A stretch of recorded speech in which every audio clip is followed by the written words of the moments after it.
வணக்கம். ஸ்ரீ பகவான் ராமகிருஷ்ணர் வந்துட்டு சொல்லிக்கிறத பற்றி தான் நம்ம இந்த இல்லற வாழ்க்கையில் எப்படி இருக்கணும் அப்படிங்கிறத சொல்லிக்கிறது தான் நம்ம பார்த்துட்ருக்கோம்.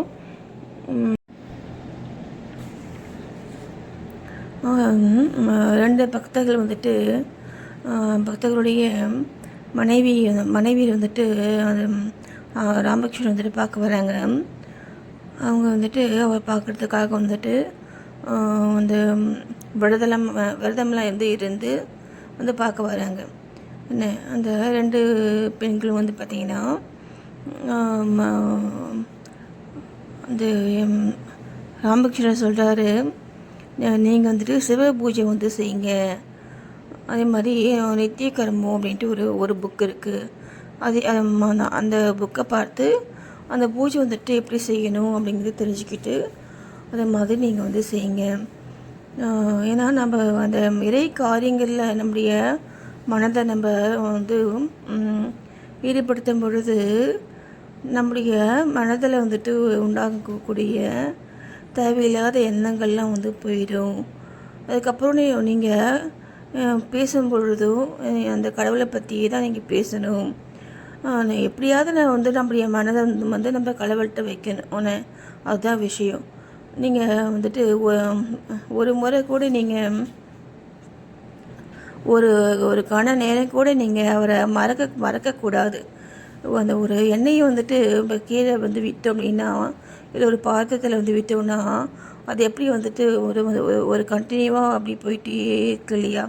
இப்போது எண்ணெயை வந்துட்டு ஒரு பாத்திரத்துலேருந்து இந்த பாத்திரத்துக்கு மாற்றும் பொழுது அந்த எண்ணெய் வந்துட்டு நமக்கு வந்து ஒரு கண்டினியூவாக உள்ளே போகுது இல்லையா? கொஞ்சம் ஒரு துளி கூட கேப் இல்லாமல் இருக்கும் இல்லையா?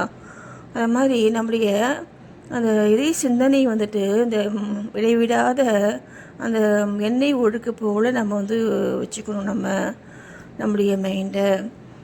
அதே மாதிரி ஒரு செங்கல் இல்லை வந்து ஒரு கருங்கல்ல கூட நம்ம வந்து ஒரு தெய்வமாக நம்ம நினச்சி நம்ம வந்து பூஜை செய்தோம்னா அது மூலமாக கூட கடவுள் காட்சி பெற்றவங்க நிறைய பேர் வந்துட்டு இருக்காங்க.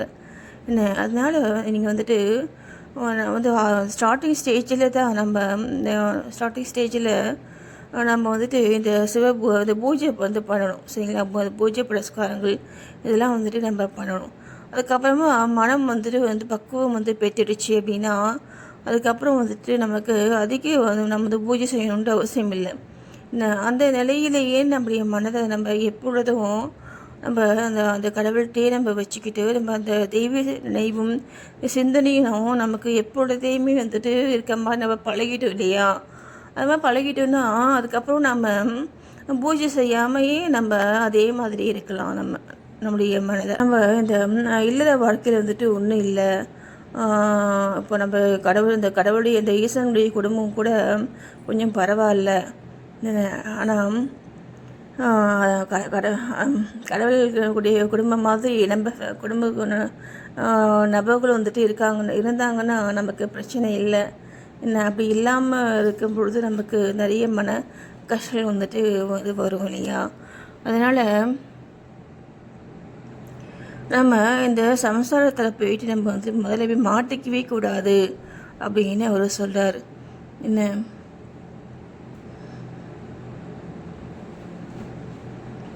நான் வந்துட்டு எப்போ பிறந்தாலுமே இந்த வந்து திரும்ப நான் வந்து பிறக்க வந்து நேர்ந்தாலுமே என்ன அந்த இல்லறத்தில் மட்டும் நம்ம வந்துட்டு இந்த போயிட்டு நம்ம ஈடுபடுற மாதிரி செய்திடாத அப்படின்ட்டு தான் நம்ம கடவுள்கிட்ட வந்து வேண்டணும் அப்படின்ட்டு அவர் சொல்கிறார். ஏன்னா இப்போது ஒருத்தர் கேட்குறாரு, ஏன் வந்துட்டு அந்த மாதிரி சொல்கிறீங்க? அந்த இல்லற தர்மத்தை வந்துட்டு சாஸ்திரம் வந்துட்டு புகழ்ந்து தானே சொல்கிறாங்க அப்படின்னு அவர் கேட்குறாரு. அதுக்கு அவர் சொல்கிறாரு, புகழ்ந்து தான் சொல்கிறாங்க, ஆனால் அது வந்து ரொம்ப கஷ்டம் அப்படின்னு சொல்கிறாரு.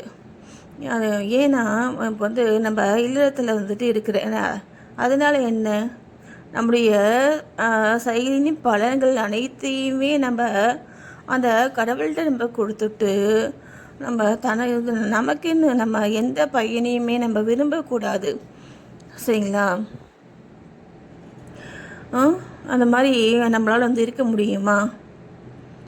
அதை அதை நம்ம தெரிஞ்சுக்கணும். அந்த மாதிரி நம்ம இருக்கணும்னு சொல்கிறாரு. என்ன அதே மாதிரி பக்தியை விரும்புவதை ஆசை என்று சொல்ல முடியாது.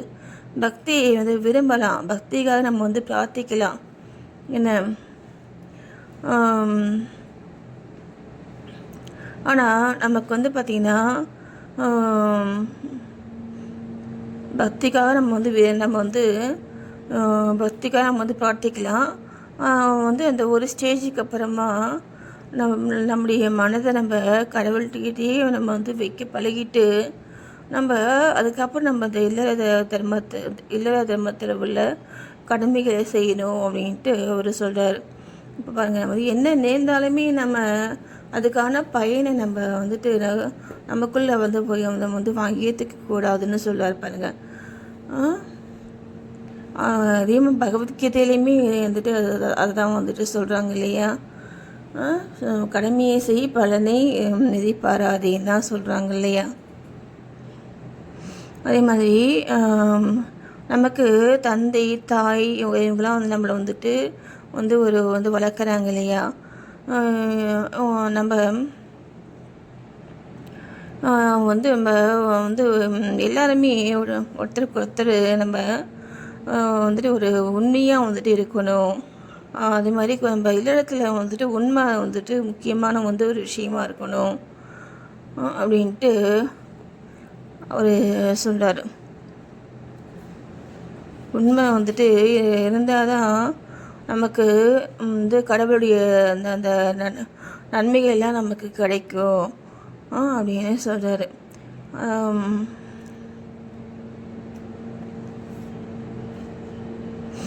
நம்ம குடும்பத்தில் வந்துட்டு இருந்துட்டு நம்ம கடவுள்கிட்ட பேசணுன்னா நம்ம இவ்வளோ காலம் நம்ம வந்துட்டு இந்த நம்மளுடைய கடமையில் நம்ம செய்யணும். நம்ம வந்து அந்த ஃபேமிலியில் வந்துட்டு இருக்கவங்க அப்படின்னு கேட்குறாங்க. அதுக்கு அவர் சொல்கிறாரு, பிள்ளைங்க வந்து வளர்ந்து ஒரு நல்ல இதுக்கு வந்துட்டு நம்முடைய நம்பிக்கைக்கு வந்து இருக்கவங்களுக்கு தேவையான உணவு உடை இதெல்லாம் நம்ம கொடுத்துட்டு அவங்க வாழ்கிறதுக்கு தேவையான வசதிகள் எல்லாம் செய்துட்டு அதுக்கப்புறம் நம்ம வந்துட்டு அந்த துறவரம் அப்படிங்கிறத நம்ம வந்துட்டு மேற்கொள்ளலாம் அப்படின்னு நம்ம ஒரு இது சொல்கிறாரு.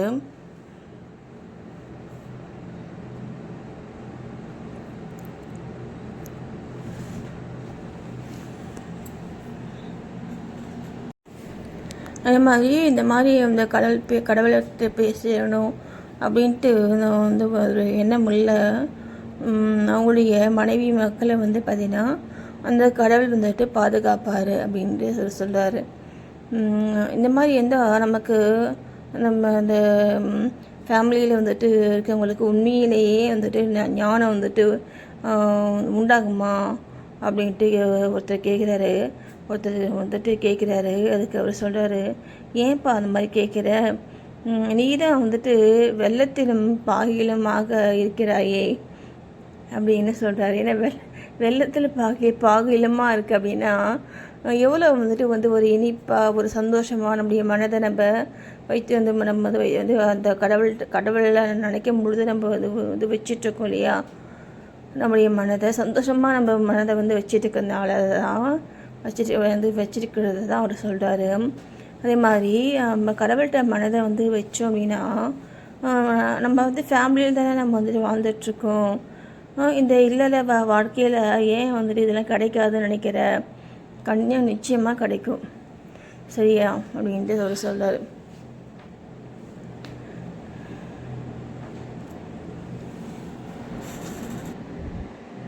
இல்லற வாழ்க்கையிலேருந்து நம்ம கடவுளை வந்துட்டு அடையலாம். அதுக்கு நம்ம பற்று இல்லாமல் நம்மளுடைய கடமையில் என்பது செய்துட்டு நம்மளுடைய மனதை நம்ம கடவுள்கிட்ட வைக்கும் பொழுது நம்ம எப்பயும் சந்தோஷமாக நம்ம இருக்கலாம். நம்ம வந்து சந்தோஷமாக நம்ம இருக்கிறதுனால நமக்கு எல்லா தேவைகளையுமே அது நம்மளை சுற்றி இருக்கக்கூடிய தேவைகளுமே அந்த கடவுள் பார்த்துப்பார். அதே மாதிரி நம்முடைய நோக்கத்தையும் அவர் வந்துட்டு நிறைவேற்றி தருவார் அப்படின்னு அவர் சொல்கிறார்.